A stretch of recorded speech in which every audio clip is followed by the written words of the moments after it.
First at 4, police are trying to unravel a mystery over on Detroit's west side. Sources describe a disturbing discovery.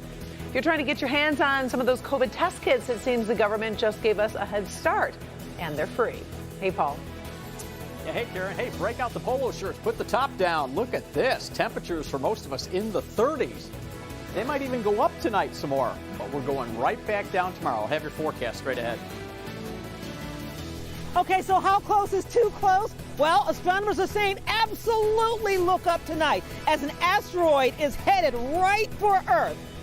But here's the thing. We're safe. It's okay. I'll explain. Live from downtown Detroit, home of WDIV and Click on Detroit, Local 4 News First at 4 starts now. Good afternoon, everybody. I'm Karen Drew. First at 4, we are learning about a horrific death investigation happening on the city's west side. Our cameras were at this home on Vaughan, north of Tyerman, as Detroit police served a search warrant Monday afternoon. Now, the search was related to the case of a missing mother of 4, Latima Warman. She's been missing now since December 22nd. Sources confirm human remains were found inside this home, inside plastic bags. Right now, DNA testing is underway to determine if the remains belong to Warren. Sources also tell us a person of interest is in custody. Local 4 defender Sean Lay breaking this story for us. He'll be live at 5 with reaction from Warren's family.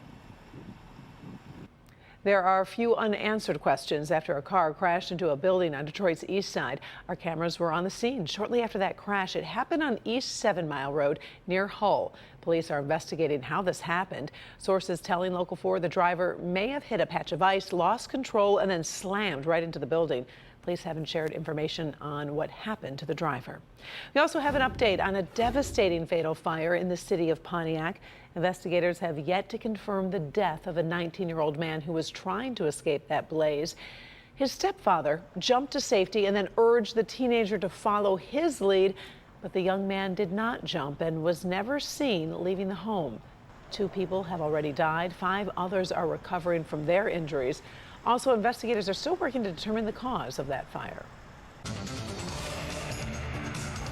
A very busy news day following breaking news from the Detroit Fire Department. Mayor Mike Duggan has just named 35-year veteran Chuck Sims as interim fire commissioner. Take a listen.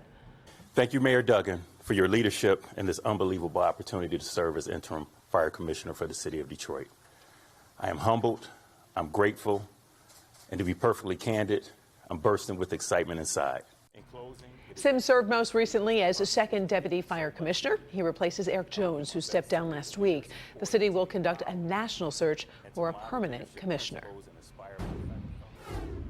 All right, let's check in on our first forecast. We could be heading toward the warmest temperature of the week. Paul, you got my attention at the top of this newscast when you're like acting like it was really a heat wave. Well, it kind of. I mean, right now, a nice shot of LCA here from our downtown Skycam. Right now, temperatures, Karen, are in the low 30s in general across the area. Wind chills are in the 20s. There is a bit of a breeze out there. These numbers are actually going to go up later on tonight, but then we're going right back down. I'll show you that timetable coming up in about 10 minutes. But right now in Storm Tracker 4, we're dry, and I'm sure your attention is focused on this right here. You don't like to see blue, at least most of you don't like to see blue on the radar.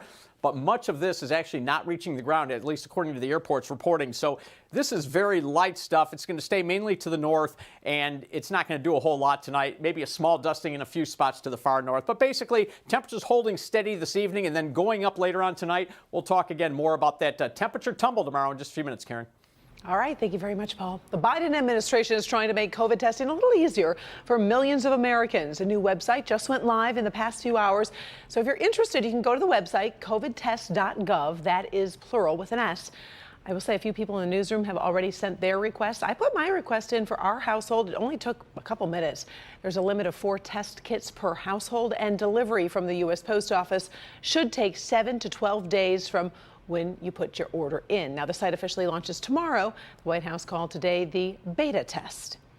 The battle over voting rights is taking center stage at the U.S. Capitol right now. It doesn't look like President Joe Biden has the support to get new bills passed, so why go through hours of debate and take votes he cannot win? Kimberly Gill following this for us to show us what is at stake. Kim. Hi, Karen. Good afternoon to you. There are 2 bills And two separate battles being fought inside the United States Senate right now. We saw the pressure building through protests and proclamations yesterday on Martin Luther King Day. The bills under consideration are the Freedom to Vote Act and the John Lewis Voting Rights Advancement Act. Together, they would do things such as make Election Day a federal holiday and broaden access to the ballot box.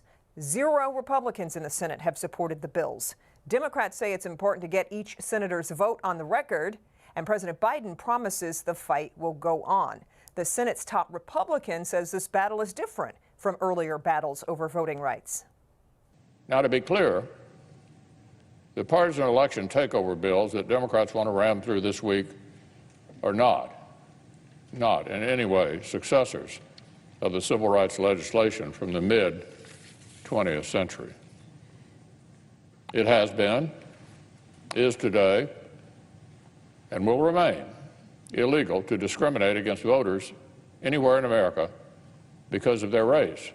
You've heard the president say, and I'm sure he will reiterate for you if anyone asks him tomorrow, that until his last breath, he will be fighting for the protection of voting rights. And that means conversations and fighting to get legislation at the federal level through is going to continue.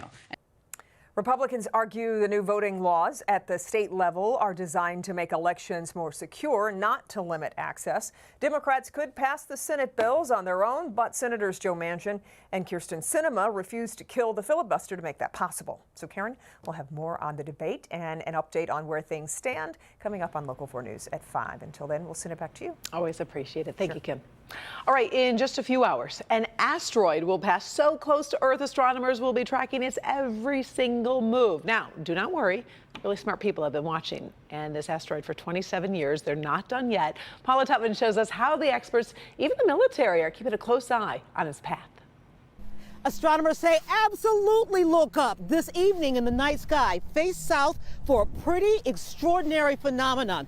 Now, all you need are a pretty strong pair of binoculars and, of course, the telescope your granny got you for Christmas.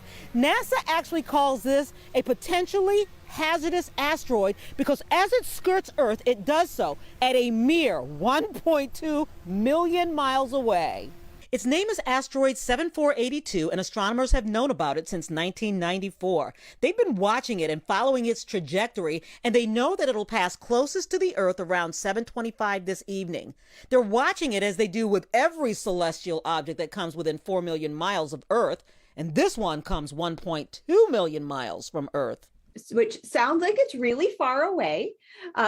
Compared to like us driving the 20 miles from work to home or whatever, it's very far away. But in the scale of the entire solar system, this is something that is relatively large. Meet Dr. Shannon Schmall, the director of the Abrams Planetarium on the campus of Michigan State University. So it's potentially hazardous. So in the future, it could end up catching up to us. If something were to adjust its orbit slightly, it could still potentially hit us. So it's something that we want to keep an eye on just in case. Okay, got it. Safe this time around, and maybe in 200 years when it returns, but maybe not after that. Got it. Now, space is a big place, so yes, in space terms, it's a pretty close near miss. But let's do the math in Earth terms. So think of the sun, 90 million miles from Earth. If the sun was Lansing, then the Earth would be just about Detroit. That asteroid would pass right about at I-75 Service Drive, about a mile from Campus Martius. Oh, and it's traveling at nearly 44,000 miles per hour. Oh, and it's about a half mile wide. You feeling me? Dr. Mike Lamone is a professor of space sciences at the University of Michigan. So the one that's passing by is a very large asteroid that would cause significant damage if it actually hit Earth. So that's why we're still watching it, just to make sure that it passes outside of the moon's orbit and that we're very safe. The good news is there's almost a certainty that it will miss the on-ramp to Earth and glide right by us. But scientists are still watching carefully because the good news is not only will it just miss Earth, but it will also miss other planets in our solar system. Yeah, because if it hits anything in our solar system, that's bad, really bad. Last year, NASA actually launched a DART system, an asteroid smacking system, just in case. They're eyeing an asteroid heading toward Earth in October for the first test.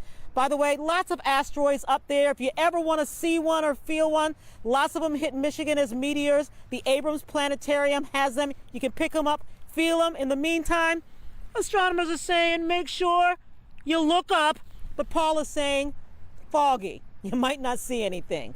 Karen? Such a cool story. All right, we appreciate it, Paula. Thanks so very much.